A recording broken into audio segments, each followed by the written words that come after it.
Let's check the situation at the Parañaque Integrated Terminal Exchange Yes, or PTEX. galing mo, Evan, basta ano PTEX, basta Evan. PTEX Evan eh. Kaya kahit di ko pa nababasa ni mo, alam kong ikaw Evan. Evan, ano ang sitwasyon diyan ngayon? Yes, Diego. Currently, no, makikita nyo sa aking likuran. Talaga, ikot ko na rin kayo. No, talaga maluwag pa currently yung situation dito sa loob ng PITX sa mga oras na ito. Ito, makakapaglakad pa tayo actually ng maluwag, very, very smooth sailing pa yung ating paglalakad dito sa loob. Sa kabila kaya nung expected. Evan, can you hear us? Medyo nawala ka sa amin. Alright. Evan, Hello? unmute ka. Ayan. Go ahead. Okay. So, balik tayo dito ngayon. May kita naman natin currently. No? Maluwag na maluwag pa rin yung daanan dito sa loob ng PITX. No? Sa kabila yan, expected na influx ng mga pasahero ngayong araw. Ayan, makikita natin, marami pa rin mga upuan na bakante na pwede pa rin upuan ng mga kapatid nating pasahero o pagbiyahe ngayong araw. No? Kasabay nun sa pag-iikot natin, doon sa may harapan, doon sa may entrance, no? Actually, makikita natin karamihan ng mga kapulisan dito sa loob ng terminal. Actually, may mga assistance desk na nakakalas, nagdagan pa nga yan. Actually, ng 5 daw na assistance desk sa iba pang mga floors netong terminal. Pero actually, doon sa entrance pa lang, no, pakita natin yung entrance. Okay? Itong entrance natin dito, habang maluwag na maluwag pa yung entrance, yung gate dito, no, makikita natin check isa-isa yung mga bags. Talagang walang mga kalusot na ipinagbabawal. Dahil dito pa lang, pakita natin, no? Ate, pakita ko lang ulit to, ha? Thank you po. Ito, andito yung mga confiscated items na ipinagbabawal yan. Makikita natin, may mga butane, mga lighter, may mga matutulis na bagay. No? So, kadalasan nung dadali dito pa lang pag nakita yan, kukumpiskahin na yan. At kanila nang dadalhin sa kanilang office. Meron din tayong mga canine dogs na nandito. Ayan, nakikita natin, they're working hard. Buong araw, palitan sila ng shift. At yan, parating na, parami actually yung mga pasahero ngayong umaga dito, Diego. Evan, kamusta na yung situation sa ticketing offices? Kasi alam ko online, madami nang ubos na tickets. Pero it looks like madami pa rin nagbabakasakali by being a chance passenger.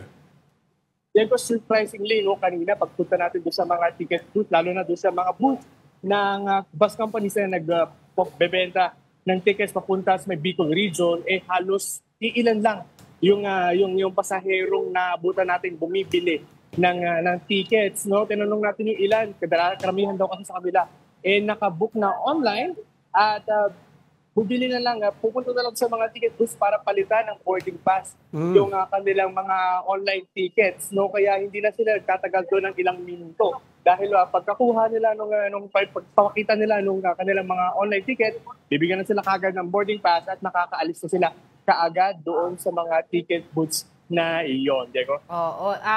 Evan, we all know naman na magaling naman yung operation dyan sa PTEX, Pero meron ka na bang data so far kung ilan na yung pasahero dyan sa PTEX since yesterday? Yes, Angela. Since yesterday, pumalo na sa more than 700,000, no? Simula noong October 27, no? Doon sila nagsimula magbilang, no? Halos everyday, no? Tinatamaan nila yung kanilang target na pasahero na around 180,000 per day, no? So, minsan lumalagpas sa 180, umaabot ng 190, no? Kahapon actually, umabot sila ng 190 na pasahero, no? Kahapon. And sa ngayong oras, no, Angela, almost 60,000 na yung mga pasahero nga nandito sa loob ng terminal, Angela. Of course, I would like to know also, Evan, kung maayos naman ba yung mga special lanes o kung may special lanes ba for pregnant women, for senior citizen, and of course for PWD kasi gantong maraming mga pasahero dyan, minsan nakakaligtaan sila. Tama ka dyan, Angela. No? Dito, sa PITX actually, pag inikot natin itong sa may entrance, okay, wait lang. Pakita natin itong entrance. So, usually may naka-standby na susundo ng wheelchair dito kung kinakailangan. No? Meron din tayong mga mga trucks kung saan pwedeng dalhin dyan, ilagay dyan yung mga gamit. No, meron din namang itong mga helper natin. Sila Kuya, shoutout naman. Hi ka dyan. Kuya, kadalasan ba pag may mga PWD, mga matatanda, tinutulungan po ba? Yes po. Paano nyo, sir, tinutulungan sila? Pagtawid po sir sa ano po sir, dito po sa highway. Yung pag sa mga, sir, yung mga wheelchair, tinutulungan nyo rin po? Yes po. Sa mga- Kasi kailangan po sa mga matatanda na po yun sir. Alright, sir. Maraming pangalan mo, sir? Angelo po. Angelo. Maraming salamat, Sir Thank you Angelo. po, sir. Alright. Ayan. So, Angela, so karamihan nung mga kapatid natin kinakailangan ng tulong, kadalasan lumalapit sila sa mga porter na katulad ni Sir Angelo dito para matulungan sila sa gamit at matulungan din sila Evan, doon sa kanilang wheelchair. Magkano yung assistance fee? Sir, magkano yung assistance fee? Tanungin ko na rin sa'yo. Dito po sir. Oo, pag kundi. Sa push card po sir, 50 lang. Sa push card po sir, 50 lang po sir. Tapos, kung may bibigay din naman sila sa amin sir, kinukuha din po. So, 50 pesos per push card. Yes po. Tapos, bahala na sila kung mag-abot pa. Magkano ibibigay po. Magkano, sir, yung pinakamalaki na abot sa'yo ngayon? Ano lang po? 100. 100. Ngayong araw lang yan, no? Masaya. Ngayon lang po ngayon. Naka 100 ka na. Yes po. Alright, Sir Angelo, maraming salamat. Thank you po sir. Alright, Sir, thank you Ingat po po. kayo. So, Angelo, no? So, usually, yung per cart, no, pagtulak, 50 pesos at additional pa, bahala na raw yung ating mga mabuting mga nagpapatulong sa kanila kung magkano pa yung additional na ibibigay na tip sa ating mga kapatid na porter dito, Angelo. Ayan, Evan, pwede ka rumakit sandali, pang kape, oh. Hindi, pero Evan, ang question dito, I asked you this last year about yung mga bus drivers na hindi pinapabiyahe because of drug testing na nagpa-positive, awaiting confirmatory. May mga instances ba ngayon na hindi pinapabiyahe?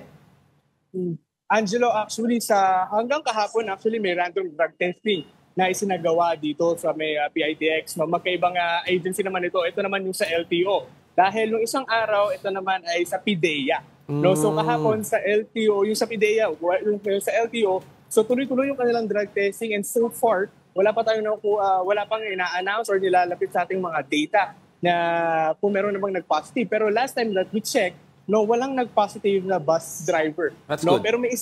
Pero may isang nag-positive, Angelo, klaruhin lang natin, pero hindi siya bus driver, isa siyang TNBS driver, no? So may isa siyang tinatak siya ng isang kawani ng LTO para magpa-drug test, pero ayun, unfortunately, nag-positive siya, pero aawait pa siya ng confirmatory test, pero paalala, hindi po siya isang bus driver dito sa terminal. Diego. Alright, thank you for that report, mobile journalist Evan Tarinque. May bayad pala yung paggamit ng Hindi, push ang card may doon. bayad is the card. Yung push card. The card itself is may Like you bayad. said. But the assistance is up to you kung magkano ibibigay Magtitip mo. ka na lang.